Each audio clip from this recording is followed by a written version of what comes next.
On a routine flight from Dallas to Baltimore, a 17-year-old boy's dream was about to take flight.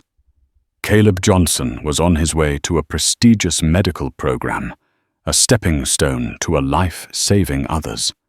But at 35,000 feet, a violent storm turned the cabin into a chaos of screams and fear. In the middle of it all, a federal Air Marshal lay bleeding his life, slipping away. Caleb, using skills he'd spent years learning, became the sole lifeline in the sky. He performed a miracle.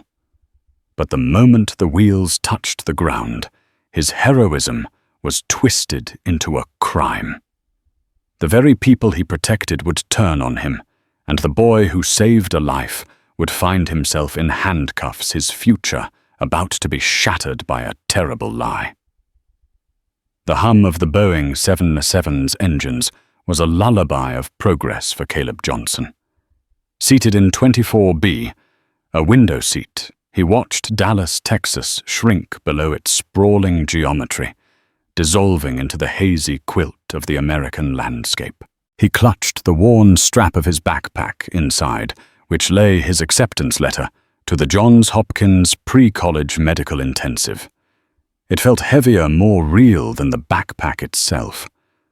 This flight, American Airlines Flight 1108, wasn't just a journey across the country. It was the demarcation line between his past and his future. Caleb was 17, but he carried himself with the quiet intensity of someone older. His lanky frame was draped in a simple grey hoodie, and jeans a uniform of teenage anonymity. But his eyes, dark and observant, missed nothing. He noted the practiced calm of the flight attendants, the way a nervous mother 2 rows ahead kept checking on her sleeping toddler. The quiet man in a slightly too formal blazer, a few seats across from him, who nursed a single cup of black coffee. Caleb had a knack for seeing the small details that composed the bigger picture, a skill his mother, Dr. Annalise Johnson, a respected emergency room physician, told him was the first sign of a great diagnostician. He'd spent his high school years not just in classrooms, but in EMT certification courses, volunteering for the Red Cross and shadowing paramedics. He knew the crisp, sterile smell of a hospital better than the scent of a high school gym. While his friends were mastering video games, Caleb was mastering the art of applying a tourniquet and differentiating between types of cardiac arrhythmias. He wasn't just smart. He was dedicated, driven by a profound desire to mend what was broken. The flight was smooth for the first 2 hours. The cabin was a peaceful ecosystem of muffled coughs, the soft glow of screens, and the gentle clinking of the beverage cart making its rounds. Caleb had his earbuds in, listening to a cardiology podcast, a textbook on trauma surgery resting open on his lap. He felt a sense of belonging here, suspended between heaven and earth, on a direct path to his destiny. The man in the blazer, who had been reading a Tom Clancy novel, got up to stretch his legs. He had a nondescript face, the kind you'd forget moments after seeing it, but his posture was ramrod straight, his movements economical. He made a slow pass down the aisle, his gaze sweeping over the passengers with a practiced, almost imperceptible vigilance. Caleb, trained to observe, recognized the pattern. He wasn't just a businessman. The slight bulge under the left side of his blazer confirmed it. Air Marshal. Caleb's heart gave a little flutter of recognition, a silent nod to a fellow guardian in a different uniform. He returned his attention to his book, feeling an odd sense of security. The first jolt was minor, a hiccup in the sky that barely registered. The captain's voice, calm and folksy, crackled over the intercom. "Folks, we're just hitting a bit of weather up ahead. Nothing our big bird can't handle, but I've switched on the seatbelt sign. Please return to your seats and make sure you're buckled in." The flight attendant secured the galley, their movements efficient but with a new subtle tension. The sky outside Caleb's window was changing. The placid blue had been swallowed by a bruised purple-grey monolith of cloud. Flashes of lightning, silent and distant moments ago, now illuminated the churning vapor with startling immediacy. Then came the second jolt. It was not a hiccup. It was a violent, stomach-lurching drop that stole the breath from 100 passengers at once. A collective gasp filled the cabin, punctuated by the shriek of the nervous mother as her toddler was startled awake. The plane groaned, the sound of stressed metal, a terrifying counterpoint to the rising human fear. Caleb's own hands gripped the armrests, his knuckles white. The podcast in his ears was gone, replaced by the hammering of his own heart. He looked out the window and saw a sight that chilled him to the bone. The massive wing of the 777 was flexing, bending against the wind with what looked like impossible elasticity. Rain or maybe hail hammered against the fuselage, a deafening drumbeat of nature's fury. The pilot's voice returned no longer folksy but clipped and authoritative. "Flight attendants, take your seats immediately. Passengers remain seated." The world outside the window vanished into a maelstrom of grey. The plane was a toy in the grip of a titan. It dropped again, then shuddered, thrown sideways by a crosswind that felt like a physical blow. Overhead compartments popped open, spilling bags and coats into the aisles. A laptop skittered across the floor. Screams were no longer isolated. They blended into a single sustained cry of terror. Caleb forced himself to breathe, reciting emergency protocols in his head. Stay calm. Brace for impact. Protect your head. His training kicked in a small island of order in a sea of chaos. Then amidst the cacophony, he heard a different sound. A sickening wet thud, followed by a sharp, guttural cry of pain from the aisle across from him. It was a sound that cut through the noise of the storm and the passengers. It was the sound of a human body hitting something solid and hard. The plane stabilized for a terrifying, weightless moment. In that brief interlude of relative calm, Caleb twisted in his seat.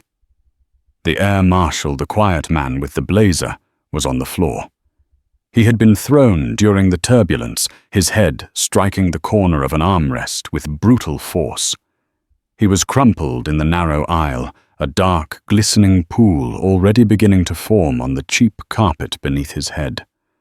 His Tom Clancy novel lay a few feet away, its spine broken. The calm was a lie. The plane bucked again, and the Air Marshal's still body rolled slightly. His eyes were open, but they were vacant, staring up at the ceiling lights that flickered like dying stars. Caleb's breath hitched. He wasn't seeing a federal agent anymore. He was seeing a patient. And he was bleeding out at 35,000 feet. Panic was a contagion in the cabin, spreading faster than any virus. People were crying, praying, clutching strangers. But for Caleb, the chaos seemed to recede, the noise fading into a low hum. His focus narrowed with preternatural clarity onto the man on the floor. The world shrank to the few square feet of aisle where a life was draining away. "We need a doctor. Is there a doctor on board?" A flight attendant, a young woman named Sarah with terror in her own eyes, yelled over the din. The call went unanswered. The plane was a sealed capsule of 150 souls, and none of them had the skills required. None except one. Caleb's mind was a flurry of calculations. GCS score is low, maybe a 3 or 4. Obvious head trauma. Significant hemorrhaging. He could see the blood pulsing from a wicked gash above the man's temple, far too rhythmic. An arterial bleed. The man, Frank Miller, according to the ID Caleb would later see, had maybe minutes. "I can help," Caleb said, his voice quiet but firm. He unbuckled his seatbelt. The flight attendant, Sarah, rushed over her hand out to stop him. "Sir, you need to stay in your seat. It's not safe." "He's bleeding out," Caleb stated. Not with teenage bravado, but with the cold, hard certainty of a clinician. "That's an arterial bleed. If we don't apply pressure now, he'll be dead before we land. I'm a certified EMT." Sarah hesitated, her training warring with the undeniable reality of the dying man at her feet. She looked at Caleb, at his youth, his dark skin, his hoodie, and a flicker of doubt crossed her face. Then she looked back at the growing pool of blood. "What do you need?" she asked, her decision made. "First aid kit. Now," Caleb commanded, already kneeling in the aisle, ignoring the risk of another violent lurch. "And tell the captain you have a medical emergency, a critical head injury. Advise him to descend and divert to the nearest airport immediately." His tone was so authoritative, so sure that Sarah didn't question it. She scrambled toward the galley. Caleb was now at Agent Miller's side. He carefully placed 2 fingers on the man's carotid artery. The pulse was there, but it was thready and terrifyingly fast. Tachycardic. Hypovolemic shock is setting in. He needed to apply pressure, but not just anywhere. He needed to hit the pressure point. Using his thumb, he pressed down firmly on the temporal artery just in front of the ear, the source of the bleeding. The flow of blood slowed, but it didn't stop. The gash was too large. Sarah returned, shoving the plane's standard first aid kit into his hands. It was pathetically inadequate. Gauze pads, antiseptic wipes, and band-aids. "Useless for this. This won't work," Caleb said, his mind racing. "I need something to pack the wound with, and something to wrap his head with tightly." He scanned the cabin, his eyes darting around. His gaze landed on the spilled contents of an overhead bin. A man's dress shirt, a woman's cashmere scarf. "Get me that scarf," he snapped to another passenger who was staring wide-eyed.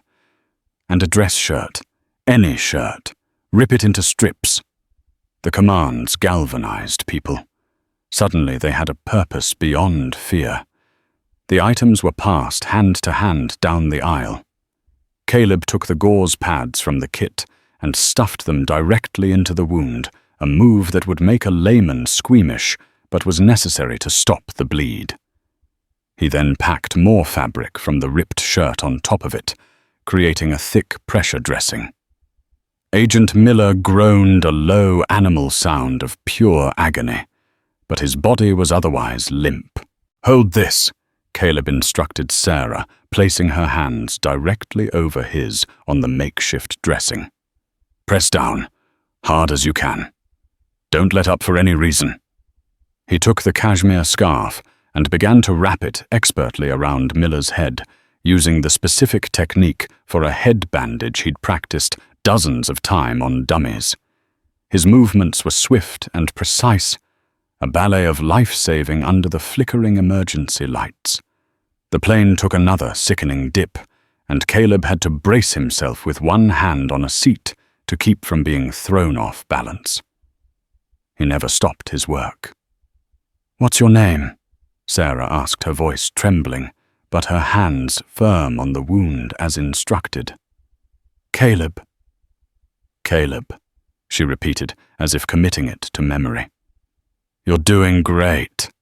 He finished the bandage, securing it tightly. The bleeding had finally slowed to a manageable ooze, but he wasn't done. He checked Miller's pupils with a pen light from his own backpack. They were unequal. Blown pupil. Increased intracranial pressure. This is bad. Really bad. He needed to keep his airway open. With gentle care, he performed a jaw thrust maneuver, tilting the head back to ensure his tongue didn't block his throat, all while trying to keep his spine as stable as possible. For the next 20 minutes, which stretched into an eternity. Caleb Johnson, the 17-year-old boy from Dallas, held a man's life in his hands. He monitored the pulse, watched the breathing, and kept talking to the flight attendants, giving them instructions, keeping them focused. He was the calm at the center of the storm. He was no longer a boy on his way to a program. He was a medic in the field, and the sky was his emergency room. As the plane finally broke through the storm clouds and began its emergency descent toward Nashville, a fragile sense of relief settled in the cabin. The passengers who had watched him work now looked at him with awe and gratitude. He was a hero. Caleb sat back on his heels, his hoodie and hands stained with another man's blood. He was exhausted, adrenaline draining from his body, leaving a profound weariness in its wake. But beneath it all there was a quiet, deep satisfaction. He had done it. He had saved a life. He didn't notice the woman a few rows back, Brenda Walsh, staring at him. She hadn't seen the beginning of the incident. She had only looked up from her panicked prayers to see the chaos, the man on the ground, and this young black teenager covered in blood, seemingly on top of him. In her fear-addled mind, a different, darker narrative was taking shape. A narrative of violence, not heroism. And as the plane landed, she clutched her purse, her heart hammering with a conviction born of terror and prejudice. She knew what she had to do. She had to tell someone what she saw. The moment the Boeing 707's wheels screeched against the tarmac of Nashville International Airport, the atmosphere inside the cabin shifted. The raw, primal fear of the storm was replaced by a tense electric silence. A fleet of emergency vehicles' lights flashing silently swarmed the aircraft like pilot fish. Paramedics were the first to board their professional urgency, a stark contrast to the emotional chaos that had preceded them. Caleb directed them succinctly, giving a perfect clinical handover. Male, approximately 45, suspected severe TBI from a fall during turbulence. I noted a blown right pupil, managed an arterial bleed from the right temporal artery with a pressure dressing. Pulse has been thready and tachycardic signs of shock. Maintained his airway with a jaw thrust. He needs a neurosurgeon fast. The lead paramedic, a burly man named Dave, looked from the expertly applied dressing to the young man delivering the report. He gave a single appreciative nod. "Good work, son. You probably saved his life." They loaded Agent Miller onto a gurney and whisked him away, a whirlwind of professional efficiency. For a moment, Caleb felt a surge of pride. This was it. This was the feeling he had been chasing, making a difference. As the paramedics left, two new figures entered the aircraft. They were not in uniform. They wore dark, ill-fitting suits and carried an aura of grim authority that silenced the remaining whispers in the cabin. They were FBI. The lead agent, a man with sharp features and cold, calculating eyes, introduced himself as Special Agent Richard Thorne. His gaze swept the cabin, not with the protective sweep of the Air Marshal, but with the predatory focus of a hunter. "Nobody is leaving the aircraft," Thorne announced, his voice cutting through the air. "This is now a federal crime scene. We have a report of an assault on a federal officer." A collective gasp went through the passengers. Assault. They had all been through a storm. Agent Thorne's partner began speaking to the flight attendants, while Thorne himself moved down the aisle. His eyes landed on Caleb. He saw the blood on his hands, the crimson stains darkening his grey hoodie. He saw a young black man in a tense situation. He saw a narrative that his mind, conditioned by years of case files and statistics, found familiar. "You," Thorne said, his voice flat. "Stay right where you are." Flight attendant Sarah Jenkins stepped forward immediately. "Agent, this young man is a hero. He saved that officer's life." Thorne barely glanced at her. "I'll be the judge of that, miss." At that moment, Brenda Walsh, the nervous woman from a few rows back, unbuckled her seatbelt and pushed her way toward the agent. Her face was pale, her hands trembling. "Agent, I saw it," she said, her voice a high-pitched, shaky whisper. "During the turbulence. It was so confusing. But I saw him." She pointed a trembling finger at Caleb. "He was on top of that poor man. There was yelling. And then all that blood." Her partial fear-filtered memory had solidified into a damning, albeit false, accusation. She hadn't seen the fall. She hadn't seen the life-saving actions. She saw only a snapshot. A snapshot her biases filled in with horrific detail. Thorne looked from Brenda's terrified face to Caleb's blood-stained form. Confirmation bias clicked into place like the slide of a Glock. It fit a profile. A mid-flight altercation, an opportunity taken during the chaos of the storm. "Agent Thorne," Caleb said, his voice steady, despite the cold dread coiling in his stomach. "That's not what happened. The man fell. He hit his head. I administered first aid." "Is that so?" Thorne said, his tone dripping with sarcasm. "You, a teenager, just happened to know how to handle a critical arterial bleed in the middle of a storm." "Yes," Caleb said, his bewilderment growing. "I'm an EMT.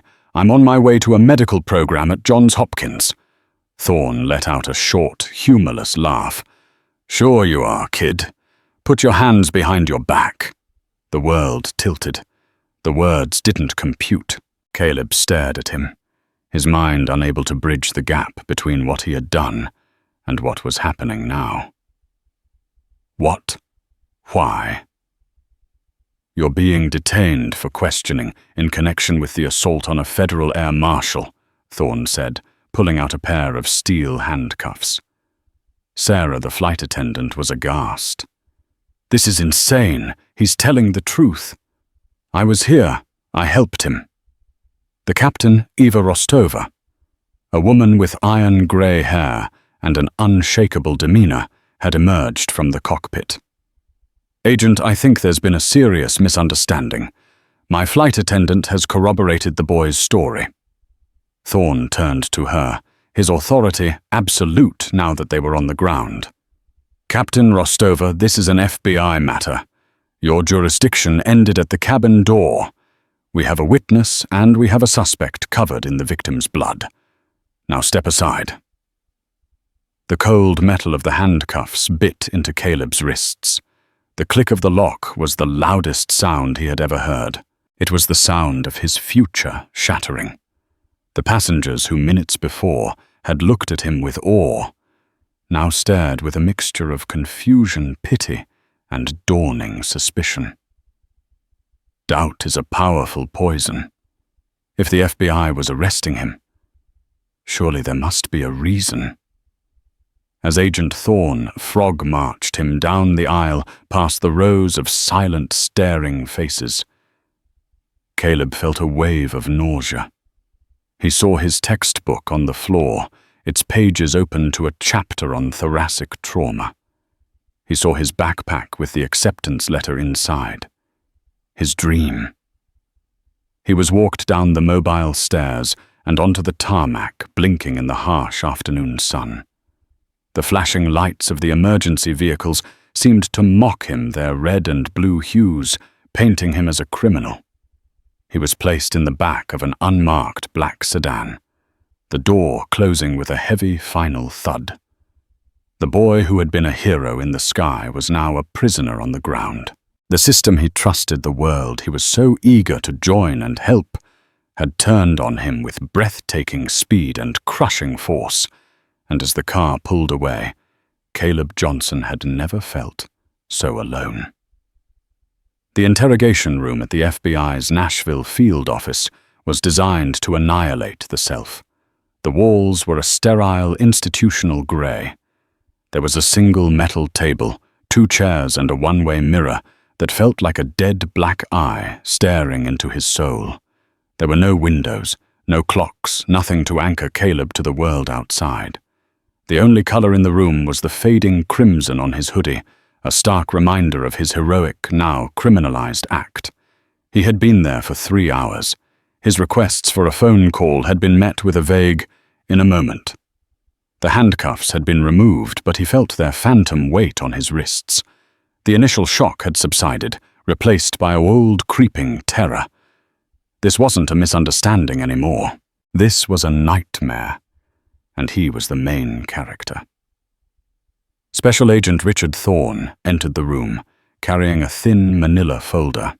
He didn't sit. He paced, radiating an air of controlled impatience, a man who already had his conclusion and was just going through the motions to get to it. Caleb Johnson. Thorne began opening the folder. Age 17. No prior arrests. Honor roll student. A real Boy Scout on paper. He tossed the folder onto the table. So tell me, Caleb, why does a Boy Scout like you assault a federal officer? I didn't assault anyone. Caleb said, his voice hoarse. I told you, he fell during the turbulence. I saved his life. You saved his life? Thorne repeated, a smirk playing on his lips. It's a good story. Very dramatic. The kid hero. But we have a witness, Brenda Walsh, a second-grade teacher, a pillar of her community. She says she saw you on top of him. She says it looked like a fight. She's wrong. She was scared. Everyone was scared. She didn't see what happened. Caleb's voice rose, a note of desperation creeping in. And your story about being an EMT on your way to Johns Hopkins. We're checking on that. But it sounds a little too convenient, doesn't it? A perfect alibi you cooked up. Every word Thorne spoke was a brick in the wall being built around Caleb. His truth was being reframed as a story, his skills as a convenient alibi. The logic of the system was simple and brutal. They had a victim, a federal officer, in critical condition at Vanderbilt University Medical Center. They had a witness, and they had a suspect, a young black man who didn't fit on a flight full of business travelers and families whose presence near the victim at the time of injury was an unfortunate, damning coincidence. My mother, Caleb said, his voice cracking. You have to call my mother, Dr. Annalise Johnson. She's a doctor at Dallas General Hospital. She can tell you. We'll get to that, Thorne dismissed. First, I want to know what the argument was about. Did you bump into him? Did he say something you didn't like? Maybe you saw the gun under his jacket and got some bright ideas. Thorne's theory was crystallizing. He envisioned a scenario where Caleb, perhaps seeking to prove himself, had confronted the Marshal, the turbulence, providing the perfect cover for an attack. It was a narrative of aggression, not altruism. Meanwhile, 300 miles away in Dallas, Dr. Annalise Johnson was finishing a grueling 12-hour shift in the ER. She checked her phone, smiling as she thought of Caleb probably landing in Baltimore around now, ready to start the biggest adventure of his young life. She saw a dozen missed calls from an unknown Nashville number. A cold spike of dread, a physician's intuition for bad news, shot through her. She called the number back. A clipped official voice answered. FBI Nashville Field Office. The conversation that followed was every parent's worst nightmare. The words detained, assault, and federal officer crashed over her. Her mind, trained to remain calm in the face of trauma, kicked into overdrive. She wasn't just a mother anymore. She was an advocate, a protector.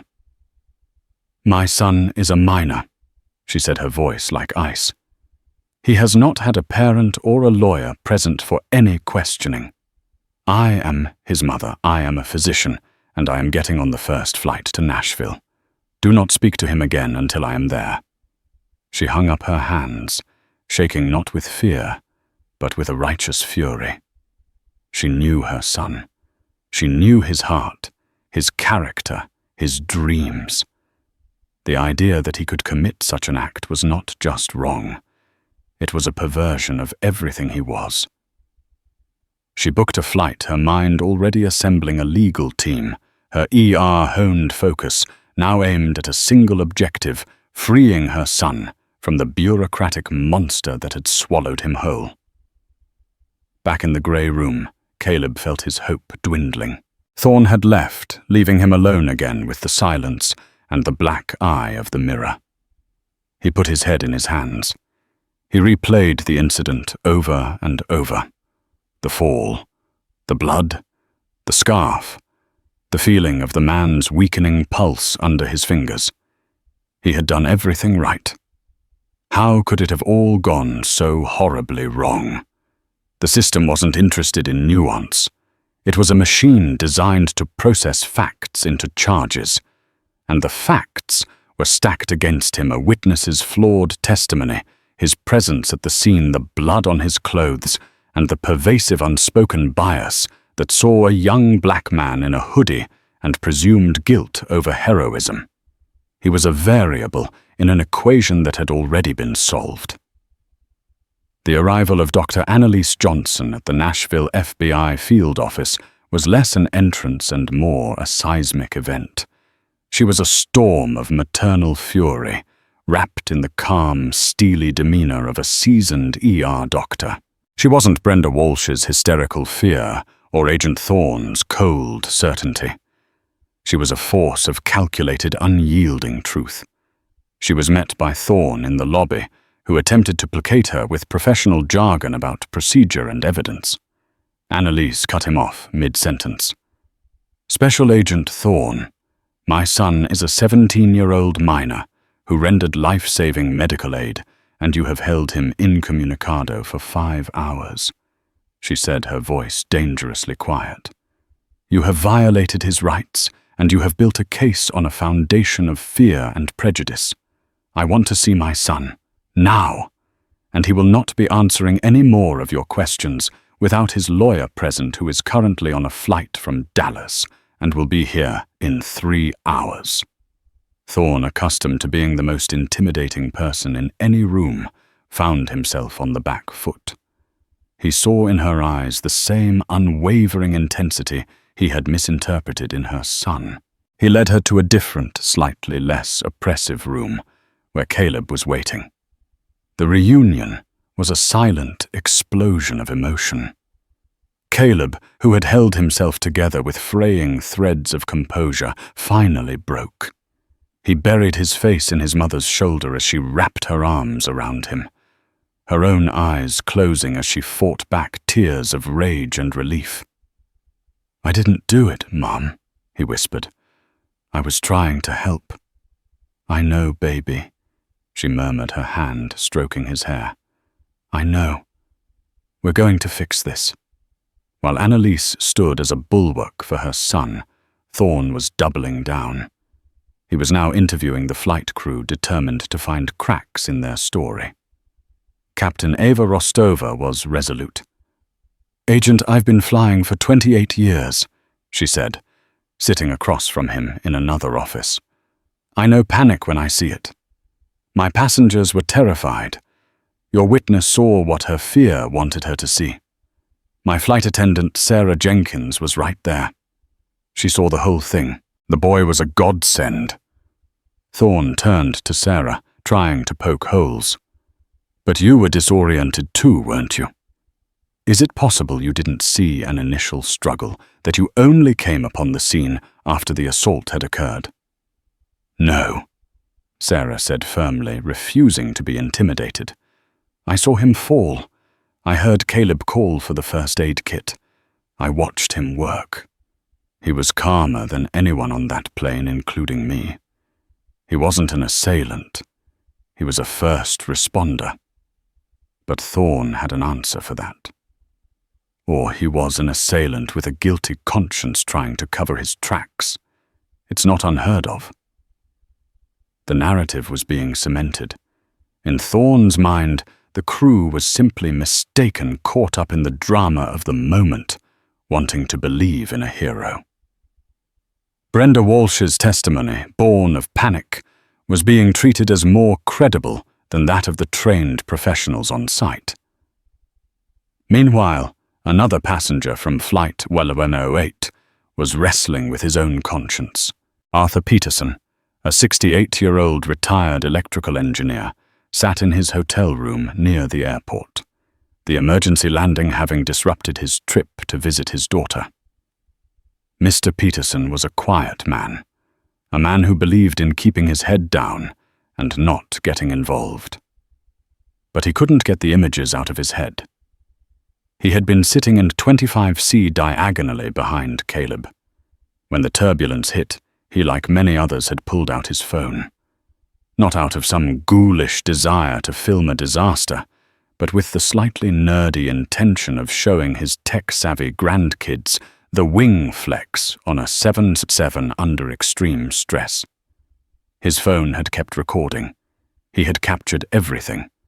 The violent jolt, the blurred shape of Air Marshal Miller being thrown against the armrest, the initial panic, and then, clear as day, he had captured Caleb Johnson unbuckling, kneeling, taking command. He had video of Caleb directing the flight attendant, packing the wound, wrapping the bandage. It was shaky, chaotic footage, but it was undeniable proof of the boy's innocence. When the FBI had boarded, Mr. Peterson had been terrified. The stern agents, the talk of a crime scene, it had all been too much. He was an old man with a heart condition. He didn't want any trouble. So he had said nothing, collected his bags when they were finally allowed to deplane and retreated to the anonymity of his hotel. Now he watched the local news. A reporter was standing outside the FBI building. Sources say a suspect is in custody for the shocking mid-air assault of a federal officer. Mr. Peterson felt a wave of shame. He held the key to that boy's freedom in the palm of his hand on a 64-gigabyte memory card. The boy had faced down a storm to save a stranger. All Mr. Peterson had to do was face down his own fear and make a phone call. His hand hovered over his phone, his thumb trembling. He thought of his own grandsons. What would he want someone to do if one of them were in that grey, windowless room, their life hanging in the balance, because of a lie? He took a deep breath. His fear was nothing compared to the injustice being done. He had to act. But who could he trust? The same FBI that had arrested the boy. He thought of the captain, the woman with the iron-grey hair and the steady voice. Captain Rostova. She had seemed trustworthy, fair.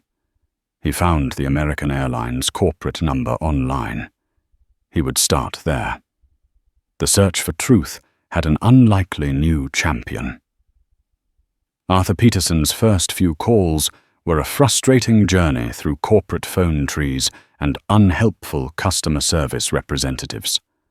But the retired engineer was persistent. He used his calm, grandfatherly demeanor to his advantage, patiently explaining the urgency of the situation without sounding like a crank. Finally, he was transferred to an operations manager who, sensing the gravity in his voice, promised to relay a message directly to Captain Eva Rostova, who was still in Nashville providing her statement. An hour later, Mr. Peterson's hotel room phone rang. It was her. "Mr. Peterson, this is Captain Rostova. I was told you had urgent information regarding Flight 108. "Captain, I do," he said, his voice quiet but firm. "I have a video of the whole thing. I was filming the wing and I caught what happened to the officer, and I caught what that young man did to save him." There was a stunned silence on the other end of the line. "Mr. Peterson." Ava said, her voice filled with a new, fierce energy. "Where are you? Don't move. Don't talk to anyone else. I'm coming to you." Less than 30 minutes later, Captain Rostova and a shaken but resolute Sarah Jenkins were in Arthur Peterson's hotel room, huddled around his small phone. He pressed play. The video was chaotic, the audio a maelstrom of screams and the groaning of the plane. But through the shaking, the sequence of events was utterly devastatingly clear. It showed Agent Miller standing unsteadily in the aisle. It showed the violent lurch that threw him like a rag doll against the armrest. And then it showed Caleb Johnson, not as an aggressor, but as a rescuer. The lens captured his focused expression, his precise movements, his commands to the crew. It showed him packing the wound, wrapping the bandage, saving a life. It was 2 minutes and 43 seconds of raw, unedited truth. It was a silver bullet. Captain Rostova looked up, her eyes blazing. "This changes everything." She knew she couldn't just hand this over to Agent Thorne. His confirmation bias was a brick wall. He would try to spin it, discredit it, claim it was edited. They needed to go over his head. Through her airline contacts and the FAA, Captain Rostova managed to get the direct number for the special agent in charge of the Nashville field office, a woman named Maria Santoro, Thorne's boss. She explained the situation and the existence of the unimpeachable witness. Back at the field office, Caleb and his mother were in a small waiting area with their newly arrived lawyer, a sharp, no-nonsense man named Benjamin Carter. They were preparing for a battle they expected to last for weeks, maybe months. The weight of the federal government was a heavy thing to fight. Suddenly, Agent Thorne burst into the room. His face pale, his usual self-confidence completely gone. He was followed by an older woman with a severe haircut and an expression that could curdle milk. This was Special Agent in Charge, Santoro. "Mr. Carter, Dr. Johnson, Caleb," Santoro said, her voice commanding. "If you would please follow me to the conference room. There has been a significant development in this case." They were led into a large room, dominated by a polished table and a large presentation screen. Captain Rostova, Sarah Jenkins, and a nervous-looking Arthur Peterson were already there. Thorne hovered by the door, looking like he wanted the floor to swallow him whole. "Mr. Peterson here was a passenger on flight R208. Santoro explained, her gaze fixed on Caleb. "He has brought something to our attention." She nodded to a technician, and the lights dimmed. The shaky video filled the screen. The entire room was silent, the only sound the recorded chaos from the flight. They watched the fall. They watched Miller's crumpled form. And they watched Caleb, a teenager transformed by crisis, perform a feat of medical brilliance under unimaginable pressure. The video ended. The lights came up. The truth, stark and undeniable, hung in the air. Santoro turned to Thorne, her voice lethally soft. "Agent Thorne, you had a witness who saw a fight. I have a video that shows a rescue. You see my problem?" Thorne opened his mouth, then closed it. There was nothing to say. His case, his narrative, his carefully constructed theory had been obliterated in under 3 minutes. Santoro then turned to Caleb. Her severe expression softened, replaced by one of profound respect and deep regret. "Caleb Johnson," she said, her voice clear and formal. "On behalf of the Federal Bureau of Investigation, I offer you our deepest and most sincere apologies. All charges are being dropped. You are free to go." She walked over to Caleb and extended her hand. "You are not a criminal, son. You are a hero. And we, as an institution, owe you a debt of gratitude and an apology for this egregious failure." The pressure that had been crushing Caleb for nearly 10 hours finally released. He took a deep, shuddering breath, the first clean breath he felt he'd taken since the plane landed. His mother wrapped her arm around him, her own tears finally flowing freely, not in anger, but in overwhelming relief. The system had failed him, but in the end, the truth captured by the steady hand of a quiet stranger had set him free. The click of the heavy security door closing behind them was the final punctuation mark on Caleb's ordeal. He stepped out from the climate-controlled sterility of the FBI field office into the thick, humid air of a Nashville evening. For a moment, he just stood there blinking. The world seemed overwhelmingly vivid. The distant wail of a siren wasn't a sound of threat, but just a part of the city's symphony. The headlights of passing cars weren't accusatory beams, but just people heading home. He took a deep, shuddering breath that felt like his first in a lifetime, the taste of freedom mingling with the scent of impending rain. Dr. Annalise Johnson didn't say a word. She simply wrapped her arms around her son, burying her face in his shoulder. It wasn't the frantic embrace of a frightened mother anymore. It was the grounding, anchoring hold of a woman reclaiming her child from the abyss. Caleb sagged against her, the adrenaline that had held him upright for 12 agonizing hours finally draining away, leaving a bone-deep weariness in its place. "It's over, baby," she whispered, her voice thick with unshed tears. "It's really over." Their lawyer, Ben Carter, stood beside them, a somber sentinel. "They'll launch an internal investigation into Agent Thorne's conduct," he said, his voice a low rumble of indignation. "Special Agent in charge Santoro assured me it would be thorough. But that's not enough. This wasn't just a mistake, Annalise. This was a catastrophic failure of process driven by bias. We will be filing a civil suit for wrongful detainment and violation of civil rights. It's not about the money. It's about ensuring a record exists so this can't be swept under the rug and happen to another kid." Caleb barely heard him. His attention was fixed on the small group standing a few feet away. Captain Rostova, Sarah Jenkins, and the unassuming man who had been his salvation, Arthur Peterson. He gently broke from his mother's embrace and walked towards them. "Mr. Peterson," Caleb started, his voice cracking. I don't know what to say. You didn't have to do that. You could have just gone home." The elderly engineer, who had spent a lifetime diligently avoiding conflict, offered a small, shy smile. He looked at Caleb, then at the phone in his own hand, as if it were a foreign object. "My phone records things," he said thoughtfully.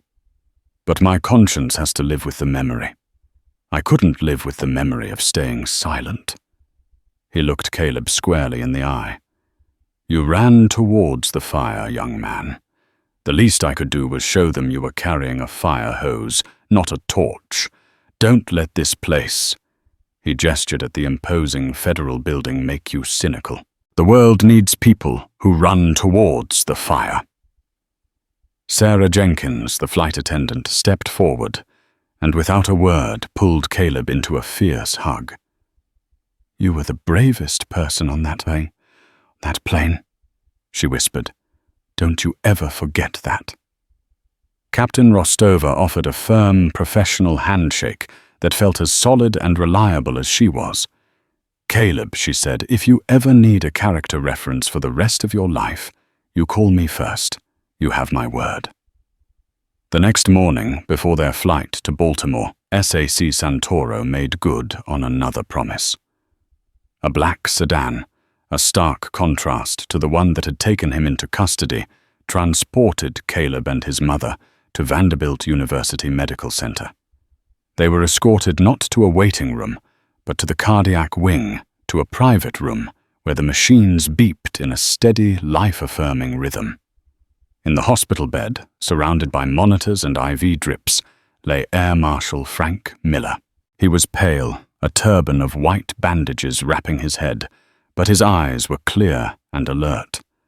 A woman with weary, red-rimmed eyes sat beside him holding his hand. She stood as they entered. "You must be Caleb," she said, her voice trembling. "I'm Joan Frank's wife." She crossed the room and took both of Caleb's hands in hers. "The doctors, they told me what you did. They said, if it weren't for you—" She couldn't finish, her gratitude dissolving into tears. Frank Miller gestured for Caleb to come closer. "Joan, it's okay," he said softly, before turning his gaze to Caleb. "So you're the kid," he rasped, a weak smile touching his lips. "The one who knows how to tie a head bandage better than half the medics I served with in the course." He took a slow breath. "They told me everything, what you did up there, and what they did to you down here." His expression hardened. "I've been a Fed for 20 years, son. I'm ashamed. I'm sorry for what our side of the badge put you through. That's not how we're supposed to see the world." He shifted in the bed, wincing slightly.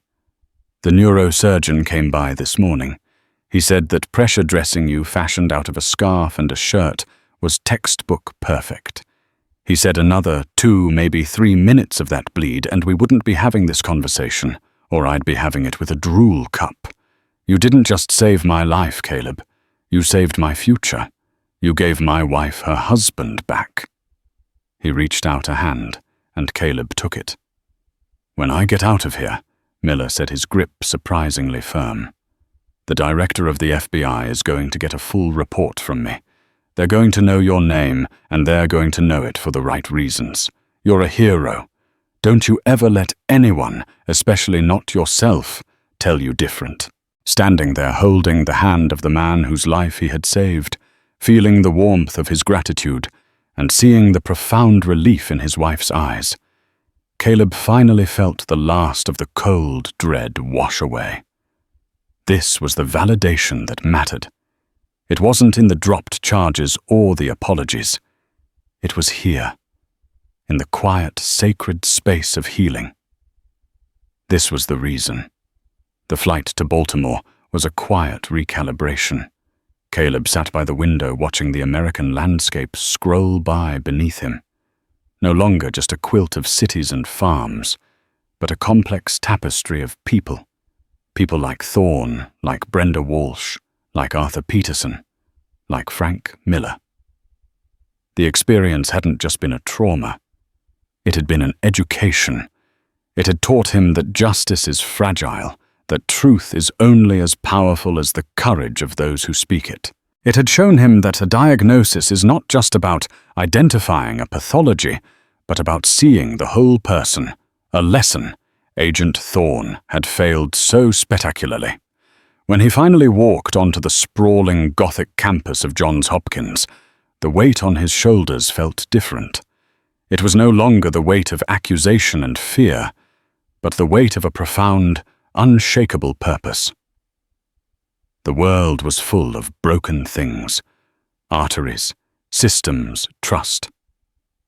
And he had learned in the most visceral way imaginable that he had the hands, the head, and the heart to start mending them. He was not just a boy with a dream anymore.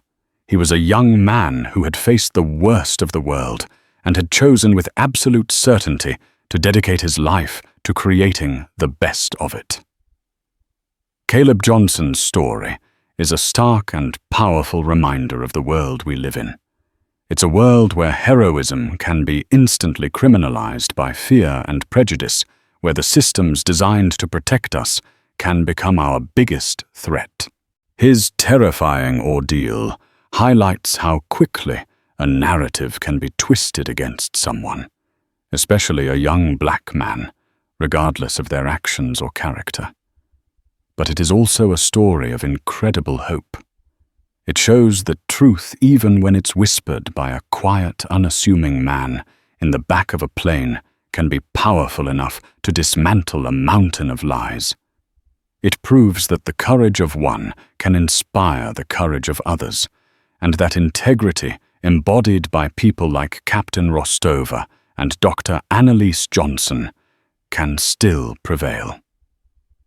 If this story moved you, please take a moment to like this video and share it with others. And don't forget to subscribe for more true stories that matter. What would you have done in Mr. Peterson's shoes? Let us know in the comments below. In Halls.